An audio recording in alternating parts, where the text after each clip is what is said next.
Welcome to the Retrospect podcast, a show where people come together from different walks of life and discuss a topic from their generation's perspective. My name is Ian, and as always, I'm joined by Stoney. Hello. And Jason. Hello, everyone. And of course, our regular fourth attendee, Miranda. How are you? I'm good. How's everybody else doing today? I'm doing pretty good. It's been a good day. That's good. Even though I didn't sleep very well last night, but other than that, I've had a good day. Once I got kind of past the getting up out of bed and actually getting in the shower. But yeah, it was not a good night last night. I just not feeling good. Well, there is something that you guys have to be proud about from the past week. Anyone want to pipe up and share with our listeners what it was? Well, we finally hit a major milestone of 1,000 downloads in a month. And we did actually a little bit better than that. So that's pretty amazing. And we want to thank everybody for listening. And when you share it, we appreciate that. So please continue to listen and share it with your family and friends and get our message out. That's amazing. It's absolutely incredible how far this podcast has come, and we do appreciate everybody out there really, taking the time to check us out and, keep it coming. We love it when y'all share us too. And we love it when you email us and write us and tell us what's going on and what you think about the podcast. We even read some of those on the air. Mm-hmm. Oh, we love feedback. Please let us know. Who knows? Maybe it might even evolve into a topic that we're not even thinking about right now. So please give us some feedback on, because we want to talk about things that you all out there want to hear. Mm-hmm. So, but I do have to take some time. I ordered some more coffee from the Volcanica Coffee. We got more poo-poo coffee coming? They're out of Kopi Luwak right now. So I ordered a Kona Peaberry, and I have to say, it's a real good cup of coffee. It's really good. Ian, you're the coffee master. What's your kind of opinion on it? It's a lighter bodied than I thought it was going to be. I thought it was going to be like heavier than this, but it's good though. It's very good. There is a very subtle nuance to it. I haven't had it like in just like a regular like cup yet. We've made lattes out of it, so it's very specialized and catered. But I think it's good. It's great, and I really enjoy it. Is it better than the Kopi Luwak or? It's different. It's different. As I said, I taste some more floral tones in this coffee, which if I recall looking on the bag, it kind of mentioned that it might have a little bit of those notes.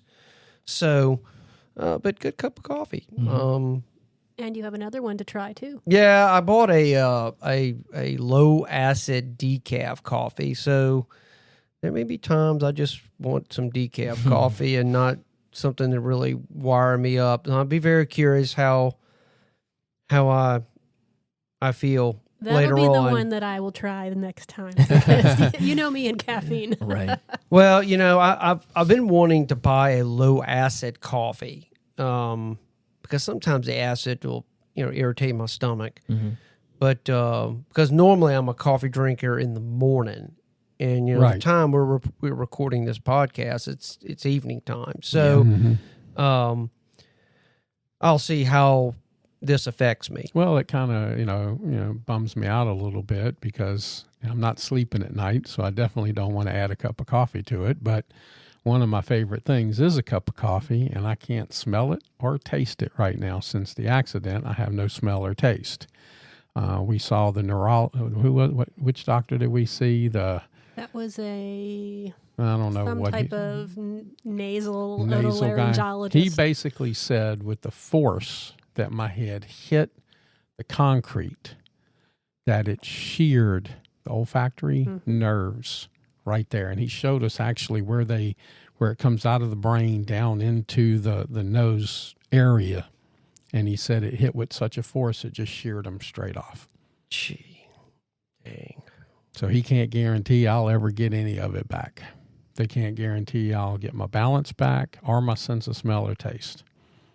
Wow. And the hearing in the left ear is 100% done. That's just a wrap. So sorry, Stoney. So I'll have to live vicariously through you and enjoying the coffee. But we do want to the Volcanica Coffee Company for joining in on the podcast. And unofficially, we're not paid at all. Yeah, we're not paid. I just want to make sure we're not but it's getting such a good cup anything of from coffee. them for doing this. We enjoy it. So, but if there's another coffee company out there that wants us to compare their wares to the Volcanica Coffee Company, send it in. We will try it, and we will give you our unbiased opinion. You can email us. What is our email, Ian, in case they want to email us? getoffendedtogether@gmail.com. There we go. And this one of the bags, the Kona Peatberry, actually came in a nice blue velvet bag. Wow. It kind of looks like a Blue Crown Royal bag. Yeah, that's exactly that's what I was thinking when I first looked at it. I said, yeah, this is a Crown Royal bag. It's a bit bigger, nicer, but Now, all of these coffees come from foreign lands, which leads us to our topic of the day. Yes. We're going to talk about something that is in the news A lot.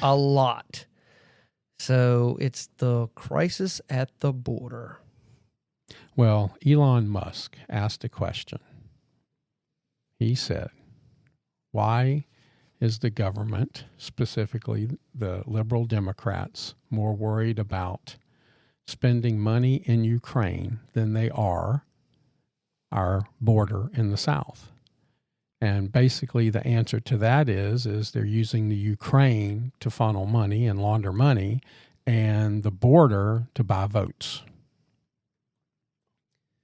Yeah, I thought I saw somewhere where we are actually paying for the administrative bureaucracy in Ukraine. Basically, we're paying their government workers a salary. Mm-hmm.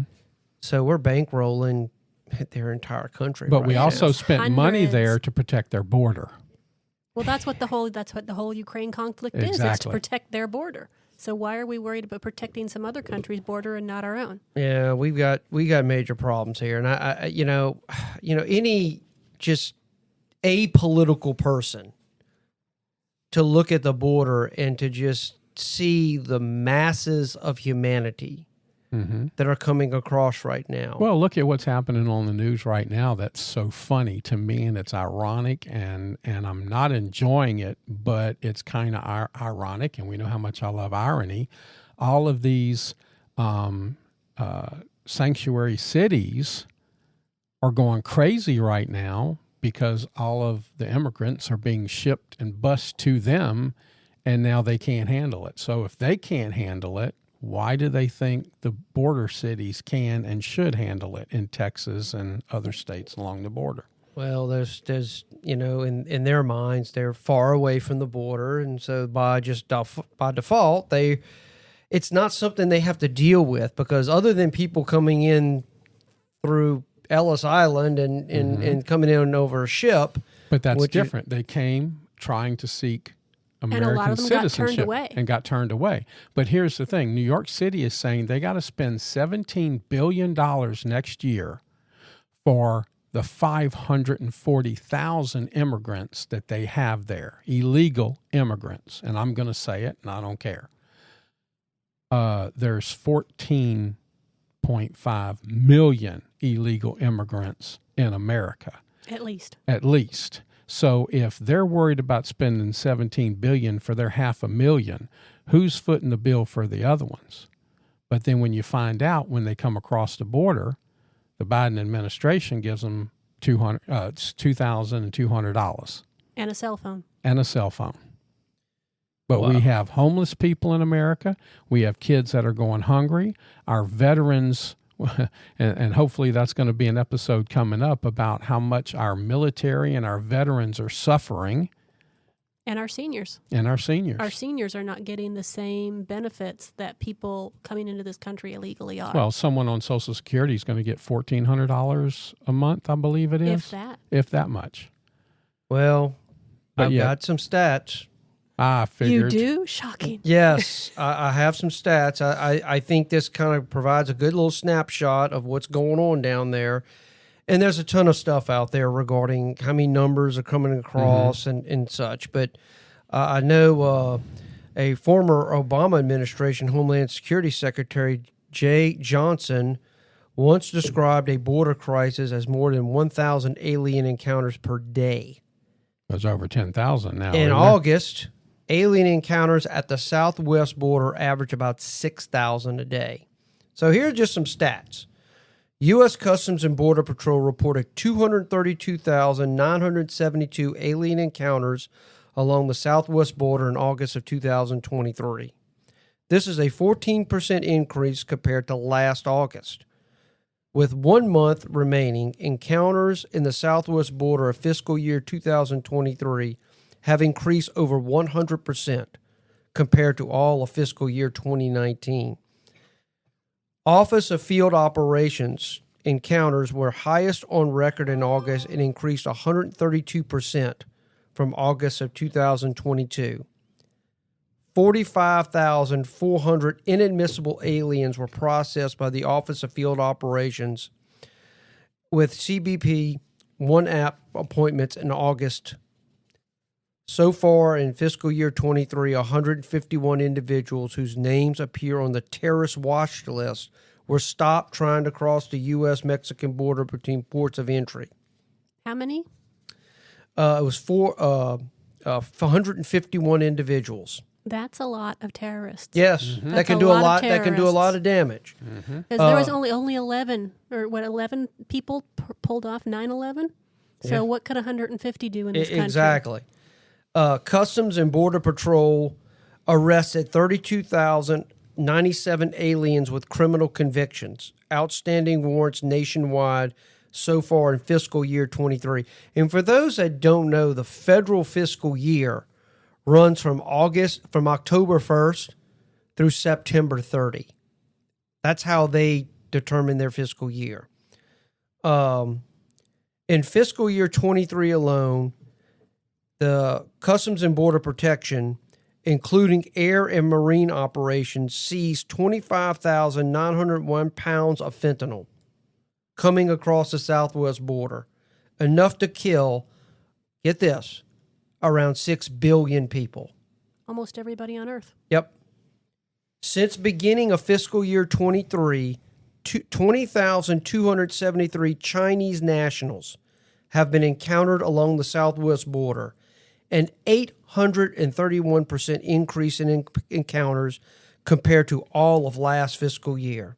So it doesn't paint a rosy picture of what's going on down there. And right now, we're not seeing zero help coming from the federal government. Well, when you look at 2005, there was 35.7 million immigrants in America.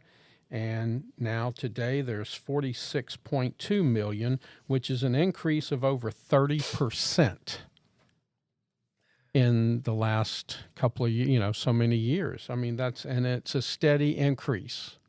They're not stopping the border. They're not trying to stop the border. They're not trying to Texas is fighting this all by themselves, and they've actually declared a state of emergency, which is their legal right as a state to do that. And most people don't understand this. Texas is days away from declaring war. And according to the Constitution, states can declare war. It does not have to be an act of Congress. A state can declare a state of emergency and declare war.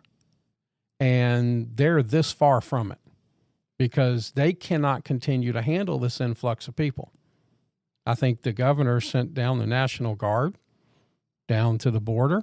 Well, I know Texas tried to put something in the Rio Grande, and the federal government sued where they say it was a navigable waterway. The judge said he put a stay on that. He said they can leave it in there for right now. When did that happen? That was yesterday or today, I think it was. They nixed that order from the federal government. Okay. Well, at least Texas is trying to do something. Mm-hmm. You know? Well, as the lone immigrant at the table, I like to think that I've got a little bit of a different perspective, and I will also say that I have a very fond spot in my heart for Texas because when I immigrated to this country, I moved to Texas, and that is where I have spent probably close to half the time that I've been in the United States was in Texas. And all of my kids are Texan, so I'm Texan by proxy. But that all said, I came here the right way.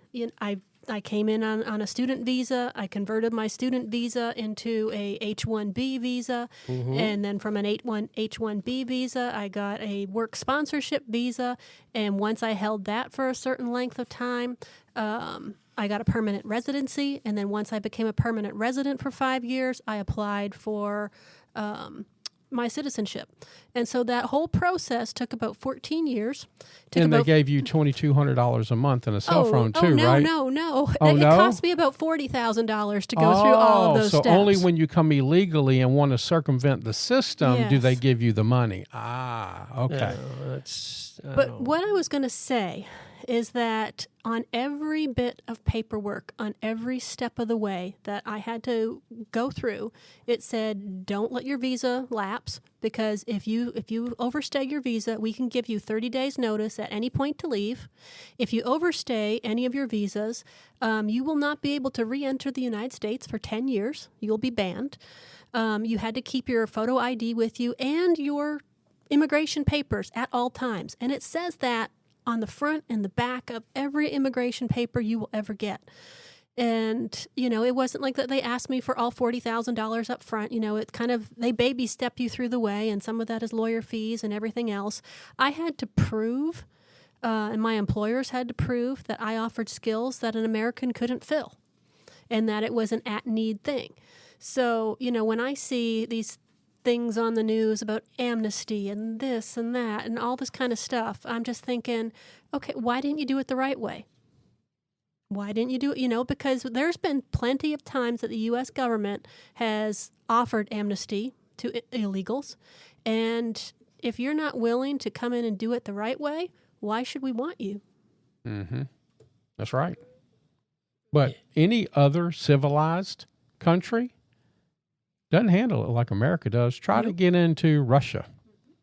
They'll shoot you. Yeah. Try to get into Afghanistan. They'll shoot you. Try to get into these other countries. You're dead. Poland's employing water cannons at their border right now to keep people out. Mm-hmm. Well, but the United States is the only country that's not allowed to defend its border. I think that there's probably an historical basis for why those countries are so, kind of hard on their borders, simply because there's probably more of a history of invasion than in America. Let's be honest, America's never really been... No, they basically want you to prove that you're going to be a benefit to this country instead of a drain to this country, and they're standing by that.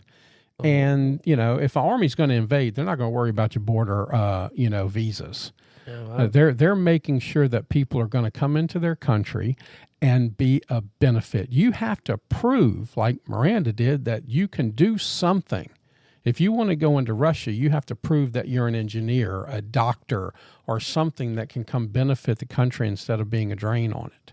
Right now, why did the Biden administration go ahead and say, we're going to take 440,000 illegal immigrants from Venezuela and give them money to come to America? Can anybody answer that for me? That was I think it was a presidential directive or order or whatever you call them. My memory still isn't the same from the accident, but 440,000 illegal immigrants from the lowest poverty nation in South America that used to be the number one economic power in South America. And that is a communist country. Well, it's a socialist country. They went to socialism, and within 10 years, they went from number one to the lowest one. And the inflation is crazy. And that's something that I want to draw, attention to, is that if you were to watch the mainstream media right now, they put on a big song and dance about how immigrant policies are mean. Don't call them illegals. People aren't illegal.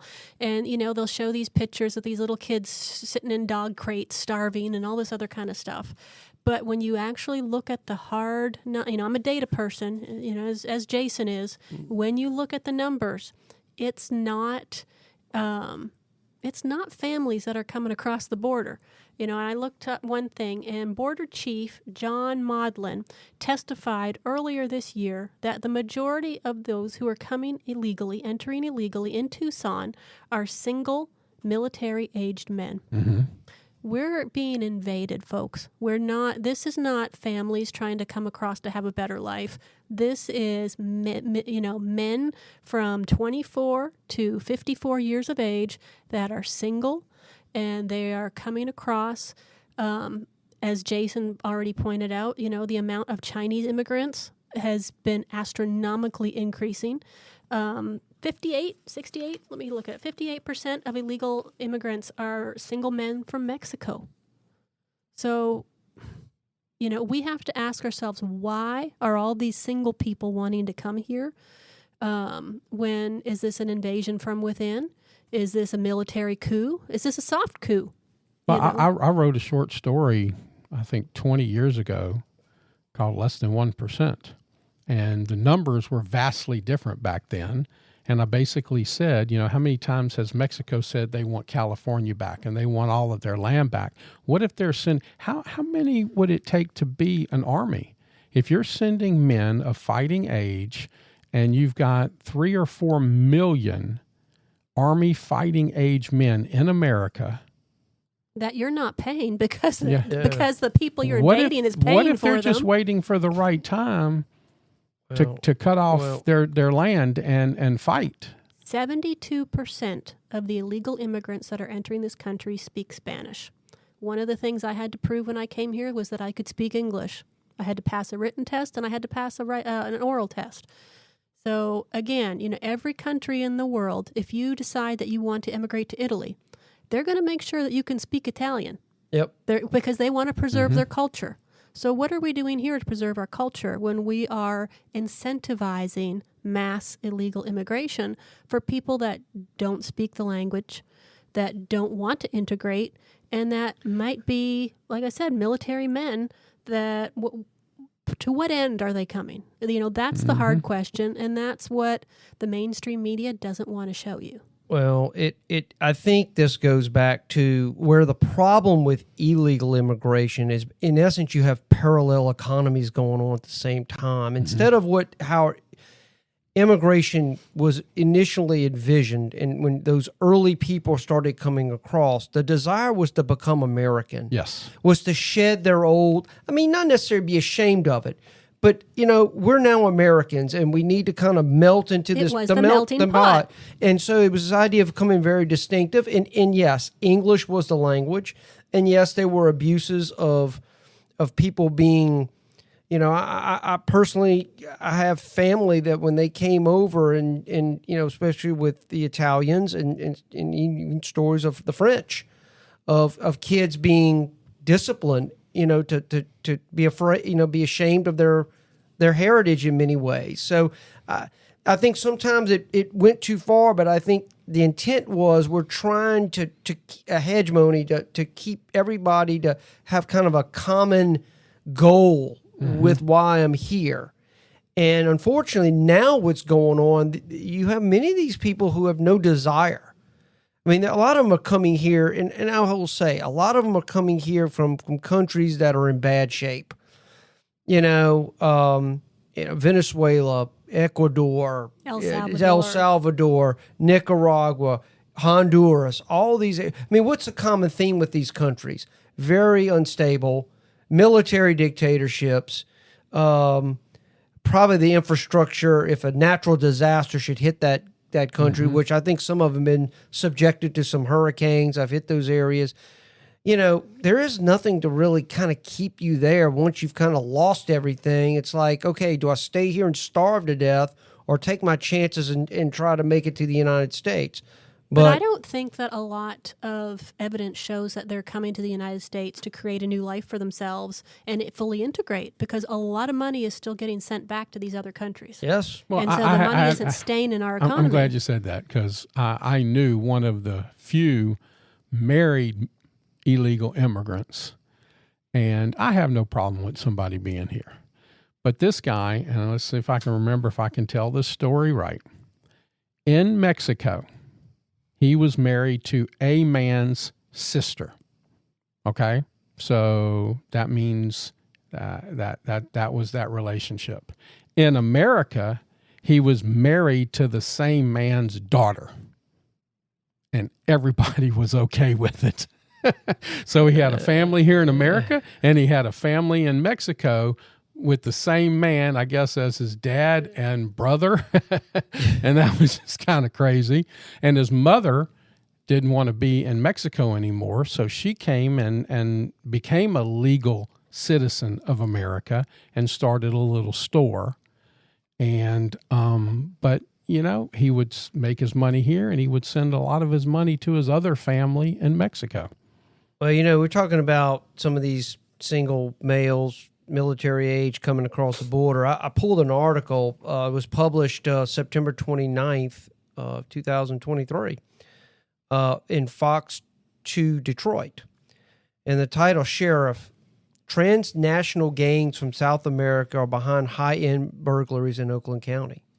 So the sheriff is attributing these gangs are hitting these high-dollar areas when these people are not home. Mm-hmm. And they're oftentimes bypassing the security systems, which indicates some degree of sophistication. Mm-hmm. And we all know what big gang comes from that area. MS. Mm-hmm. MS-13. Yep. Largest worldwide. I believe it's the largest gang in the world now. And that's another thing, that a dirty side of this is how much human trafficking is going on with all of this illegal immigration. There's a ton and of that. And that's something that the media is not covering, but we know, you can see the reports from law enforcement that human trafficking has become a progressively problematic situation in this country. And there are whole corridors where people are shipped to and from one side of the country to the other, and from top to bottom, and everywhere in between. And at some point, a huge percent of them are crossing those borders illegally. Mm-hmm. Well, I found this. It was a neat article that I pulled. They say some of this stems from the assassination of President Jovenel Moise. Is assassinated July 7th of 2021. And that kind of started, that was Haiti. Haiti's humanitarian crisis has grown even more dire. So this political upheaval has caused a lot of people to just, I knew we need to get out of here. So I think the Haiti stuff started with the Hillary Clinton and all the money it may absconded with. Yeah, it said the country's fallen deeper into economic disarray, with inflation reaching double digits and more than 70% of the population living below the poverty line. Meanwhile, the combined effects of natural disasters, disease outbreaks, high fuel costs, and a surge in deadly gang-related violence in the capital, Port-au-Prince, have spurred calls for international intervention. To escape the turmoil, tens of thousands of Haitian migrants have risked their lives to seek asylum in the United States, with most making the dangerous journey to the southern U.S. border on foot or by boat. Or train, because they got, 10,000 of them in a walk-in caravan. A caravan coming to the border. Yeah, they said the Biden administration deported more than 14,700 Haitian migrants between January and October of 2022, almost as many as it deported the entire previous year. It has also reportedly been begun planning responses for a potential surge in migration by boat, which could include using temporary holding facilities at the U.S. Naval Base in Guantanamo Bay, Cuba. So, yeah, I also read some articles, and of course, politics gets into this stuff, but, there's a reason that part of the world is so unstable. And unfortunately, the dictators that have often ruled in those countries are not helping the country prosper. It's typical. There's an upper crust of society, and then the vast majority of everybody's poor. There's no middle class. You just mentioned Guantanamo Bay. Look at when all of a sudden Fidel Castro takes over, and all of the people tried to leave and come to America, and America put the big stop stick on it and came up with these harsh wet foot, dry foot. I mean, if you didn't make, you were going back. However you were coming, if you didn't get a dry foot, you were going back to Cuba. And that's just, why all of a sudden is it different? Why all of a sudden today do we want to let so many in when back in the Cuban era, you can't come? Well, I think there was a change, and I don't have that information in front of me, but I believe there was a change in immigration law and policy under the LBJ administration. Kind of what I would call the desirability of those you allow into your country changed. Because prior to that, it was really, it was a little bit different of what kind of people they wanted to come to the United States. And I'd have to go back and look at the stats going back that far. I think a lot of it was come from Europe. Mm-hmm. And of course, what comes from Europe is vastly different than what's coming from Honduras and Nicaragua and El Salvador. But, I have to be objective here. The United States has been involved in propping up these dictators that have ruled these countries that have not really helped their people. Well, you have that. I have a chart here.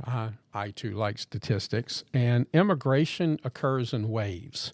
From 1820 to about 1880, it was Northern and Western Europe was most of the immigration.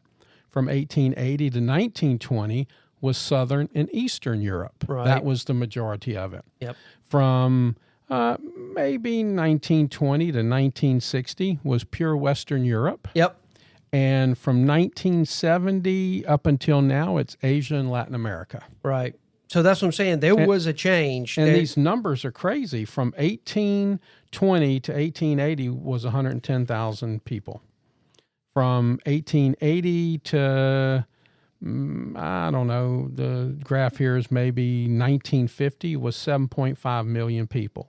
And from 1950 to now is more than 12.2 million people. Has everybody here traveled since 9/11? Like internationally, like traveled out of the country? I have no, I haven't. Okay. I've traveled to Canada. Okay. That was about it for me.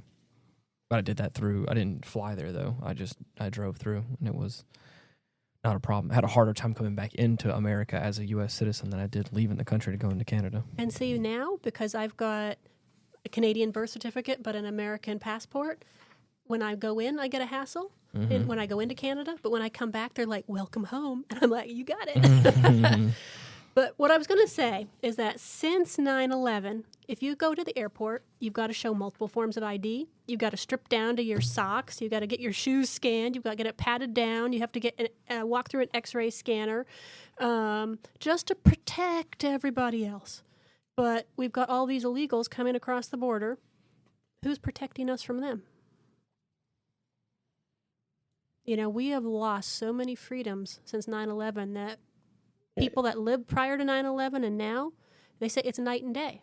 It's night and day when you look back at what the freedoms that you have lost. It's subtle. Mm-hmm. It really is, because we've been now in this kind of new mode now for a while. I almost forgot what it was like before 9/11, and just the lack of used to be awareness able to go to the and kind of airport like the and sit security in the lounge thing and watch your family members fly off. You can't go through security now. Yeah, it's a different time, and with a lot of the people that are coming across the border, they're bringing diseases. We're seeing resurgence. We're seeing some crazy diseases come up in the United States that have either never been here or that haven't been here in over 100 years. That are being brought in by illegals. If I go to fly over to England, I'm getting my temperature taken at multiple points through the airport. If you look like you're coughing or sneezing, they're not going to let you on an airplane. But you can have people that have freaking Ebola walk across the border. Right, exactly. And nobody is stopping them. No, it's right here. We've got leprosy in this country again. The whole Gulf Coast, Florida up through here, and Texas, all has leprosy again. I think there's something. I think there's a reason they're wanting the southern border open. I think this touches on the same vein when we allowed a Chinese spy balloon knowingly to basically cross the United States. Twice. It's like somehow we don't care anymore. And sometimes I wonder if we got some backroom deals going on where, we're okay, because we did this, we're going to allow you to do this. And I often wonder about that. I brought up a list of some. It's cholera, diphtheria, infectious tuberculosis, plague, smallpox, yellow fever, viral hemorrhagic fever, severe acute respiratory syndromes, and influenza, caused by novel or reemergent influenza viruses, pandemic flus. COVID-19 is one of those. COVID-19 is one of those. Mm-hmm. Yeah, well, right now, the backlog of cases pending in U.S. immigration courts sits at almost 2 million, the most in history, from just over 186,000 cases in fiscal year 2008. Every step that I had took it probably at least 2 years to get stuff done. Mm-hmm. Yeah, and the wait time right now is 5 years. 5 years before you even get a court date. Oh, and these people are just in interrupt limbo. there, but they're saying that drug-resistant gonorrhea is coming into America right now. Some type of resistant gonorrhea. What do you fight it with? Antibiotics or? Traditionally. Yeah, so it's resistant to our antibiotics now. Oh wow. Yeah, I don't. I am certainly not opposed to immigration. I just think that there's a right way and a wrong way to do it. Well, I think most people are that, and I've always been that way. I mean, but unfortunately, the political rhetoric has gotten to a point where you can't say I'm for immigration, but yet with restrictions and a process, because if you say that, then somehow you're being, you're not caring about people. You're kind of deaf tone to these people fleeing these countries that have all kind of problems. And like right here, I got immigration authorities apprehended more than 152,000 unaccompanied minors at or near the U.S.-Mexican border in fiscal year 2022. That's a lot of children. That could be the human trafficking that we were talking about. Exactly. Children from the Northern Triangle countries accounted for 3/4 of these apprehensions. Most others came from Mexico. Many children make the dangerous journey north to reunite with their families or escape poor conditions. So, it's just a terrible situation right now. And I wish that the wall needs to be built. You have to have a border. And I thought that was very irresponsible of the Biden administration to stop that. Because it's needed. At least it would help kind of control some of this. But, once again, politics kicks in, and I think common sense gets thrown out the window. But what you just said is on par with what 62% of Americans think. 62% of Americans disapprove of Biden's handling of the southern border. That's significant. Yeah, well, I think just looking at the news, even diehard, partisan people who support the current administration, you just after a while have to start looking at it and go, we got to do something.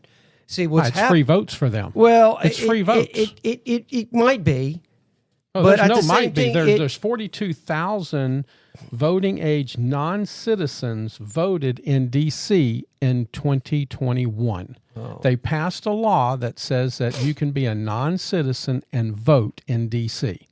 And I will tell you, my immigration papers on one of them at some point said if you voted illegally, that was grounds to be kicked out of the country. The way they're wording it is over 42,000 non-citizens, including perhaps 20,000 illegal immigrants, can now vote in D.C. elections. How is that possible? Exactly. You have to be a U.S. citizen to vote. How how does that even, somebody's challenged? Supreme Court didn't rule on that? Think about how many dead people voted when, Biden beat Trump. It's one thing for dead people that were citizens. I mean, No. I meant they went and found people in the grave site and took their name and registered them to vote. Well, that's, that's... The Democrats have had the dead vote since. Well, they've been doing that a long time. I mean, we've played around with votes, and it's, I mean, to be honest with you, if most people would kind of know really how elections work and what the reality of how much money gets put out there to get out the vote, I guarantee there's a sizable percentage of the voting public that actually votes in an election that they're only voting because some money was put in their hands. Not that they actually know the candidates, have taken upon themselves to study the issue and show up to a poll and vote. I guarantee you that's how Sheila Jackson Lee has stayed in office all these years. Yeah, it's just to me, I know we get into it and then just kind of diving off into kind of outside the topic because, I mean, we're dealing with immigration, but, the idea of people actually having some skin in the game to be eligible to vote, I know that would probably be, I would be slapped down in today's society for saying that, but I still believe that you should have some skin in the game to go vote. And I have always been a fan of, you need to have something, because, who stands to lose? Or people who actually have stuff invested. If you don't have anything invested and you're just kind of floating around, then who cares who's in office? Well, it's not like it's not like you can pop over to England and vote for any representatives because you have nothing vested in England.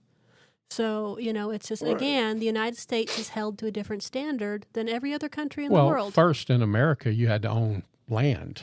I'm kind of be honest with you. I'm kind of like that idea. Okay, that was law for years and years. But also in America, it was a law that I think until the 1950s, if you owned land, you had to own a gun. Well, how else would you protect your land if you didn't own a gun? Yeah. That's what I'm saying. But that I think, I don't know when officially the idea, probably I would think the 3 Civil War amendments kind of ended the idea of having to own property to vote. I'd have to do some research on that of kind of when that really kind of went out of style. At a minimum, though, I think you should still have to show photo ID. There's no doubt. I mean, the idea that you don't have to have ID to vote, or you just kind of show up and... But you have to have ID, photo ID, for literally everything else in life. Right. So the people that make the argument that, it is somehow, creating some sort of strife on people, you cannot get benefits without your photo ID. You cannot buy alcohol at the store. You cannot You can barely get a car. job without a photo ID. You can't do anything. Right. So you cannot even go literally adopt a cat at the cat rescue place without your photo ID. So why? Well, I think there's been some attempt to try to get some of these illegals to get them some sort of ID, which I don't necessarily agree with per se, because then that gives them that's just one step to allow people to vote that really have no. But the ones that don't have ID right now is also behind a lot of the identity thefts that we all have to have, credit freezes on our credit reports for, because there's a lot of illegals using people's social security numbers illegally so that they can work. And that's a big problem with identity theft. Now, one of the things that you mentioned, Jason, that I saw on the U.S. Custom, you were talking about why is this so involved with politics. On the U.S. Customs and actually the USA.gov website, it lists the U.S. Customs and Border Protection. Their job is to prevent people from entering the country illegally or bringing anything harmful or illegal into the United States. That's what their job is, according to our own government. Yet, we've got Biden and the border czar, Harris, they refusing to enforce or secure our border. Doesn't our president swear to uphold the Constitution of the United States and our rules? I think that's kind of been thrown out the window. I think, and what's happened is, what I enjoy seeing is seeing some of these mayors of these big cities that are sanctuary cities, that they themselves brought this on themselves, and now they're saying, okay, look, we may be of the same party, but y'all have to do y'all's job. I mean, we can't just indefinitely keep taking on all these people. Now, I love that case where those immigrants came in, or those illegals, and they shipped them up to some place up like somewhere up in New England, up in that area. And Martha's Vineyard. They were completely. Yes. They sent them to Martha's Vineyard. Right. They were completely like they stayed there for maybe a day, and then they were like out of there. It's like, okay, I could imagine those people up there. We can magically do something about it when they show up on your front door, right? It's always different. Was it Texas or Florida sent a bunch to like Nancy Pelosi's house too? Yeah, well, I would have loved to see that. If you support this, if you're not doing anything about this, then you know what? You should stew in it a little bit. Yes. You do. You should stew in it a little bit, because policies that these politicians champion have consequences.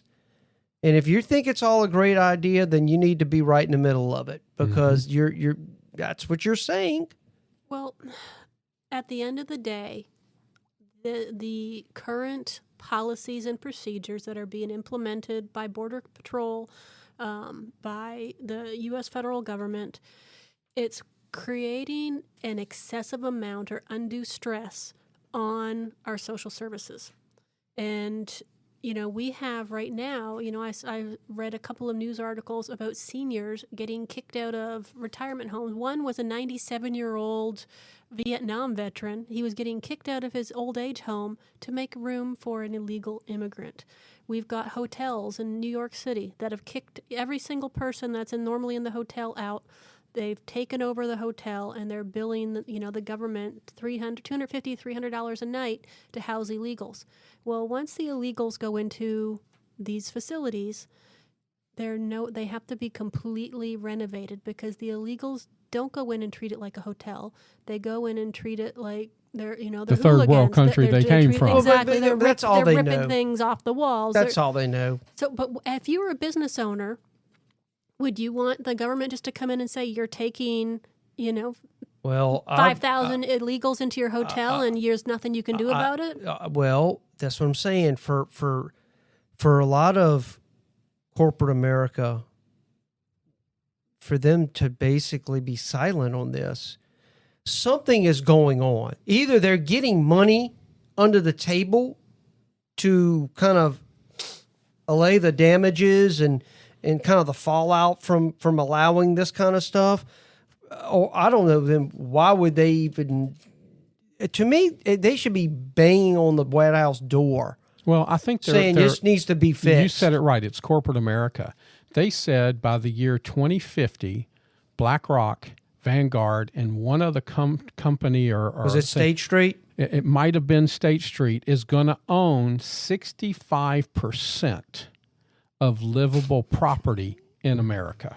So are they doing this to create a situation where the private ownership wants to get out and will sell it for whatever they can and get out of it, and then now they no longer own it?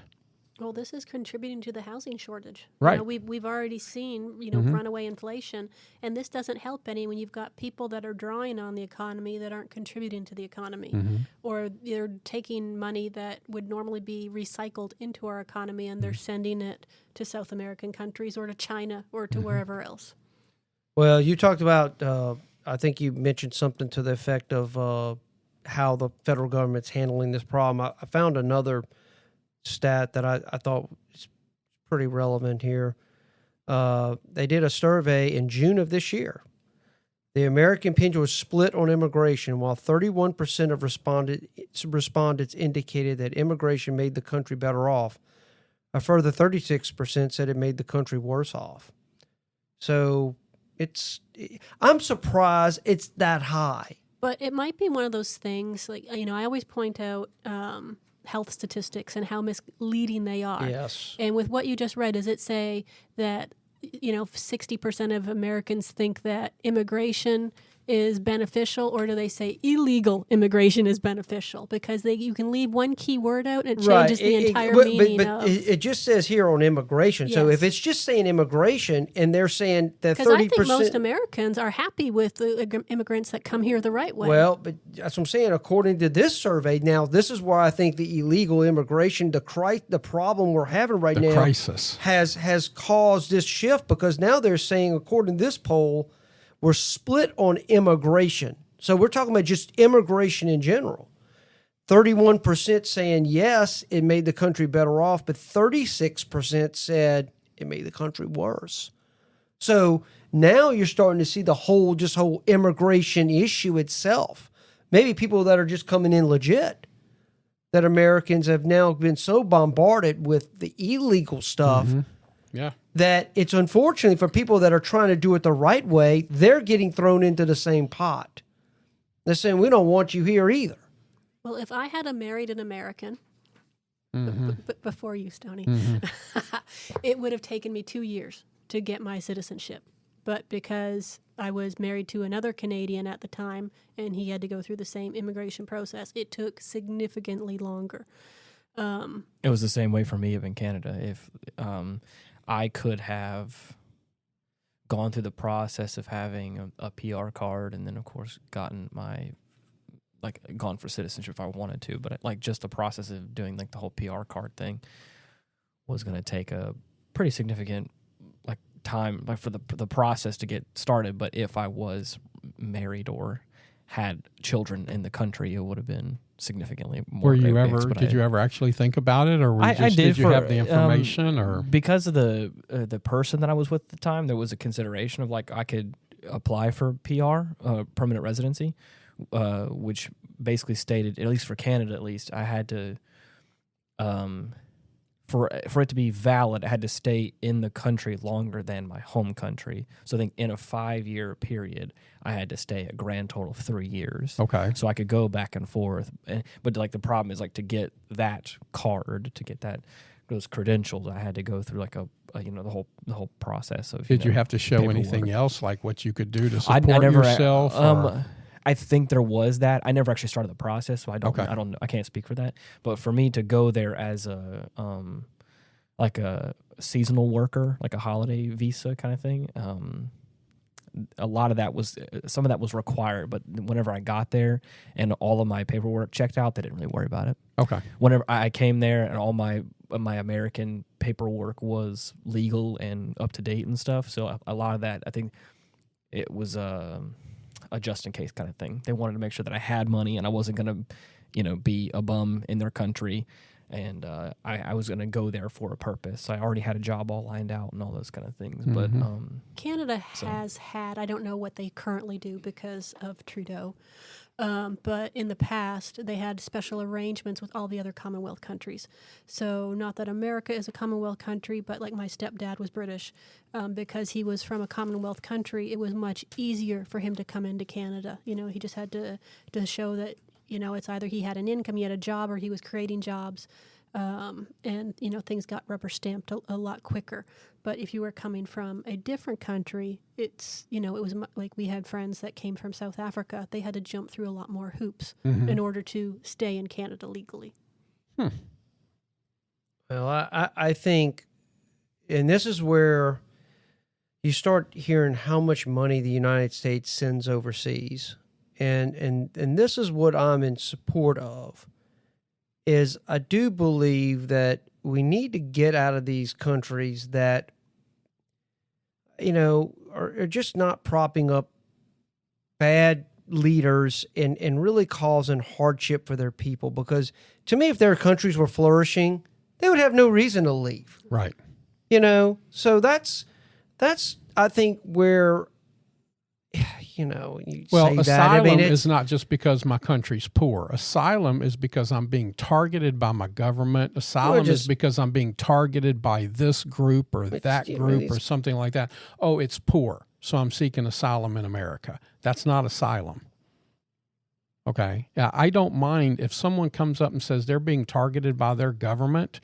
Get them here. Let's take care of them. If somebody wants to come here and do it the right way, we need to let everybody in that wants to come here and do it the right way. Learn English, learn the Constitution, be a benefit to America, be a benefit to your fellow American citizens.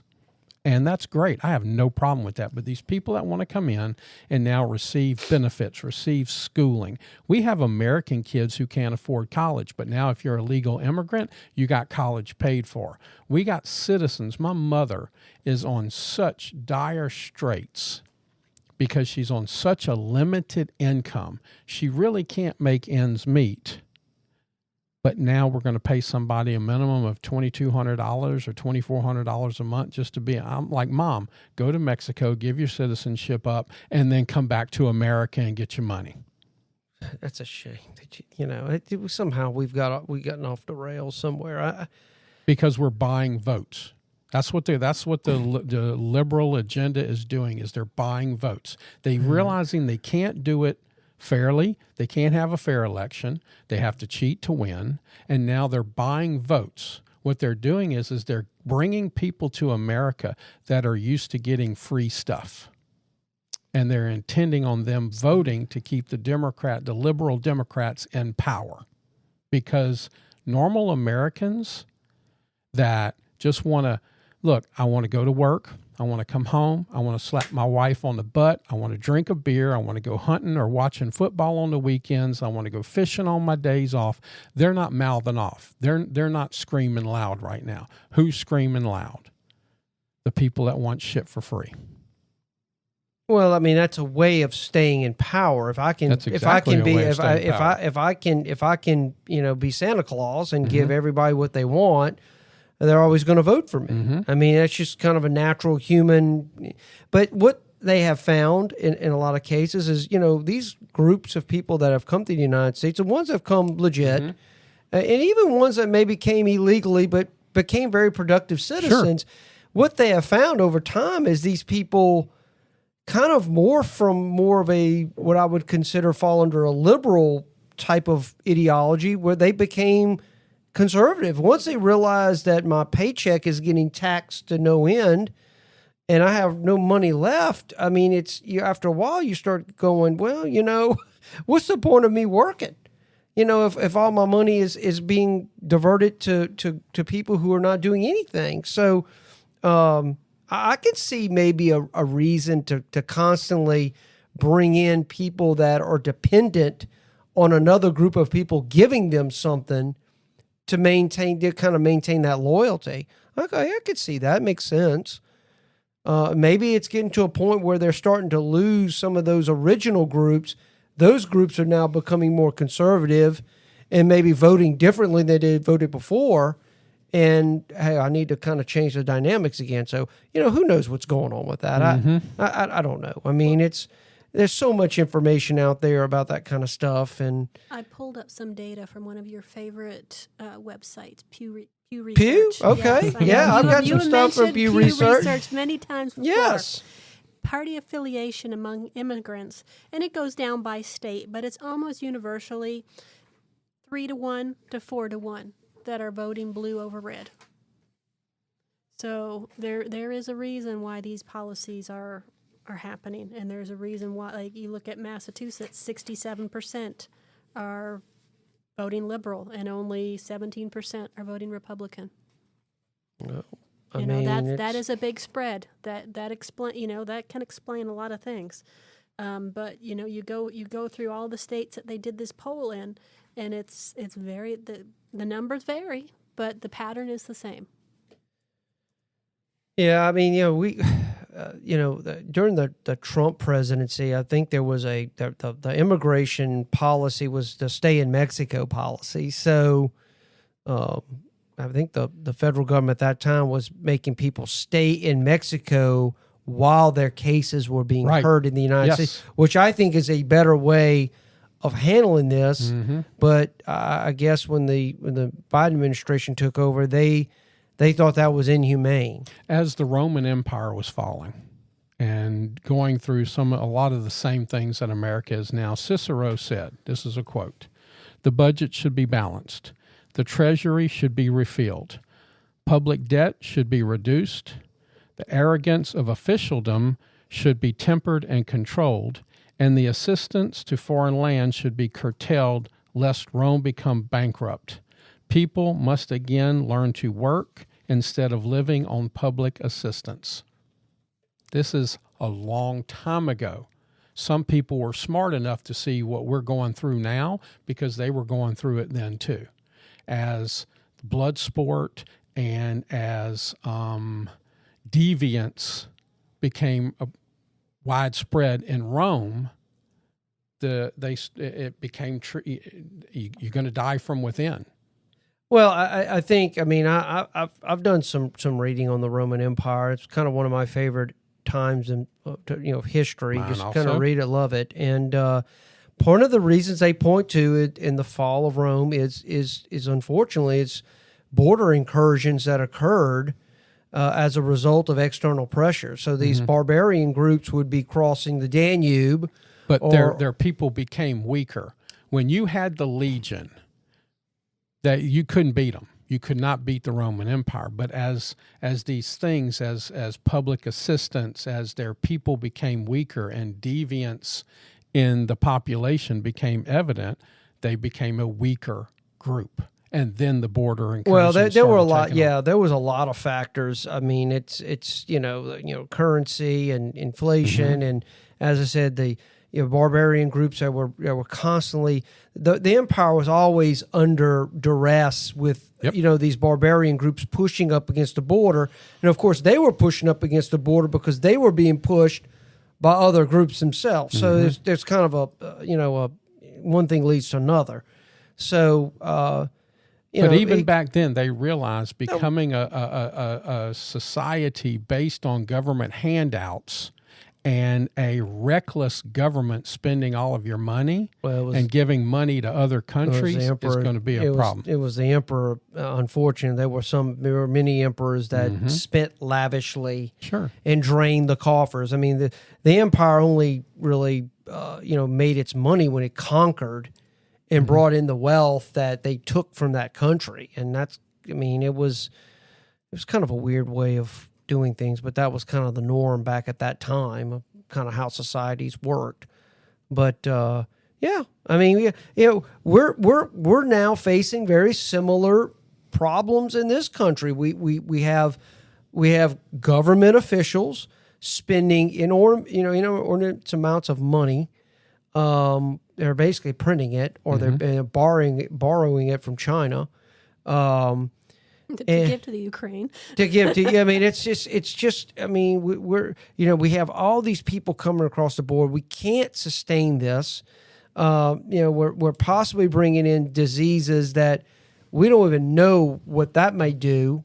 As that kind of just keeps multiplying. And terrorists. And I read an article not long ago. I saw online about the U.S. intelligence agency are saying, that the Chinese nationals, I mentioned a stat about Chinese being intercepted at the border, but they're right now telling us they're already in the country now. So, yes. They know they're here, which kind of is disturbing. They legally come in through our education system. And they've kind of used backdoors in the education system to sneak in a lot of people. We've got reports of Chinese armies in Canada at the northern borders, in California. There's a few other places. And now we've got, I think I pulled up a statistic, 4% of the 11 million immigrants. The Migration Policy Institute estimates 4% of the 11 million unauthorized immigrants in the U.S. are from China. And that number used to be pretty much non-existent, and it's growing quite considerably every year because it is another way to divide and conquer. Well, we're in trouble. I do. I feel like I think you've got some politicians right now that are not thinking. We have politicians that are not representing the people that voted them in. Well, it almost kind of reminds me of when the barbarians were knocking on Rome's gates, and eventually someone just let them in. And I think that's where we're at now. We have some short-sighted people that are using greed and power because they're afraid of losing that, and are encouraging policies that are going to be destructive in the long term. The Biden administration's policies right now are the Trojan horse for the Americans. Mm-hmm. Well, my question is how any American, I don't care what political persuasion you are, if you're born and raised in this country, Joe Biden was born and raised in the United States. He lived at a time when we were not this way. Mm-hmm. And the idea that you would champion stuff that is ultimately going to destroy the very thing which gave birth to you. I don't understand that. I don't understand how anybody can go with this kind of stuff and be okay with it. It's called greed. Well, yeah, exactly. There's only been one president in near recent, or a good bit back that has lost money since when he took office and he left office. Do you know who that president was? Let me guess. Was it Trump? It was Trump. That's been the only president to lose money. Yeah. Well, unfortunately, we just we need some policies and procedures put into place that put America first. I would like to remind everybody, thanks to Ian and some other people on the podcast, there is a hashtag Stoney for President hashtag. I would like to remind everybody of that, please. Stoney for President.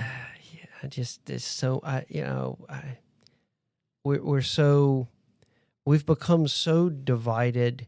Well, how do we fix it? If you could wave a magic wand, what policies do you think would help? If it was up to me, my perfect world, I would have a border wall that looks like Jerusalem. I love it. I would, because you start off just enforcing the immigration laws that we have in place. Enforce them. You've got to have a border, and yes. You have to have a border. And look, I don't discount the northern border. We talk about the southern border because that's what makes the news. But there are probably a lot of bad actors that are making their way from Canada. Oh, absolutely. That's a proven fact. Because we're not really focused up there. And there's just not a lot of Canadians that are rushing to get to America. Mm-mm. I mean, I guess their country. I have stats. I knew it was going to come on. I want to hear this. Well, there are people from many countries coming across the Canadian border. It doesn't appear that illegal Canadian immigration is a big thing. And a lot of people will use that point as a hallmark to say, okay, well, then that's just Americans being racist. They don't want Mexicans coming in, but they'll let the Canadians in. But there are altogether only about 60,000 undocumented Canadians in the U.S., and most of those were people that overstayed their visas. They came in legally, and then they became illegal. Yeah, but what about the people that go to Canada? Well, that's from what I'm other saying. There are people that come in from all of. They're using Canada as a springboard. Right, as a springboard. But even there, because the border is just protected a little bit differently. You can't, you're not going to go out to the middle of Saskatchewan and walk across the border. It's just too hard. Whereas the southern border is much more accessible for people walking across the border. Well, there's so much help along the way from other countries. There's a town in Maine that you used to be able to, it straddles the border, and you could walk into Maine and you could walk into Canada. You can go back and forth and have coffee in one thing and lunch in the other.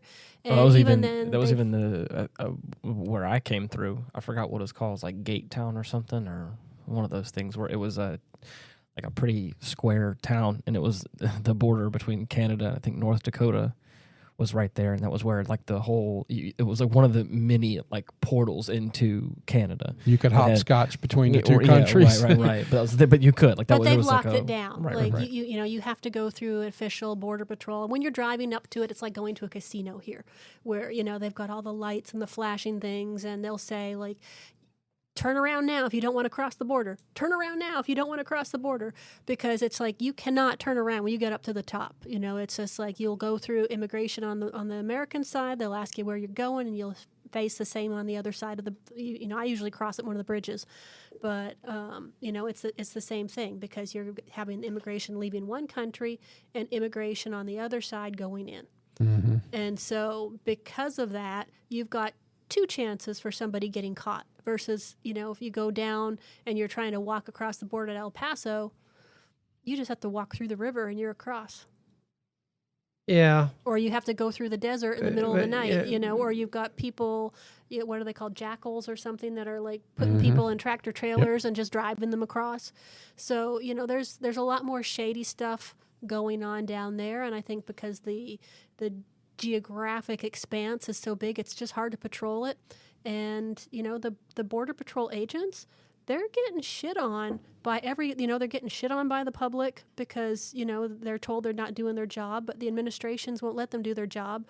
And, they're putting their lives at risk every day trying to enforce their jobs. It's a no-win situation. It is. I mean, Truly. it just is. And they'll never, because as I said, we as a country are so divided politically now that we can't even come to common sense solutions that 25 years ago everybody would say, yeah, let's do that. I mean, but you can't do that anymore because if a Republican says it, well, Democrats say no, I got to oppose it. If a Democrat says it, Republicans, we gotta.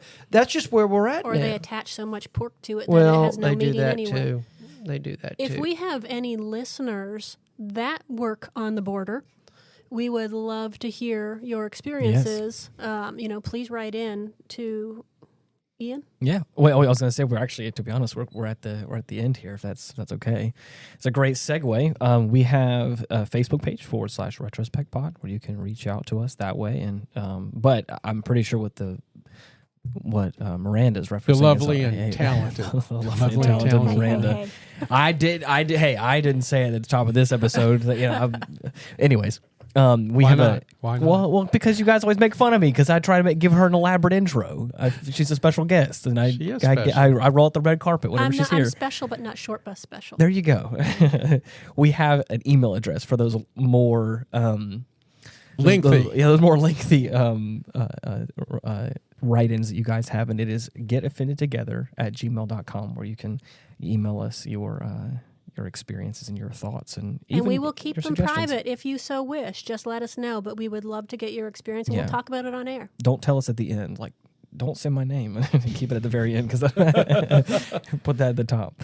But anyways, thank you so much for listening, and until next time, bye-bye. Goodbye, everyone. God bless. Take care. You're the best. Peace.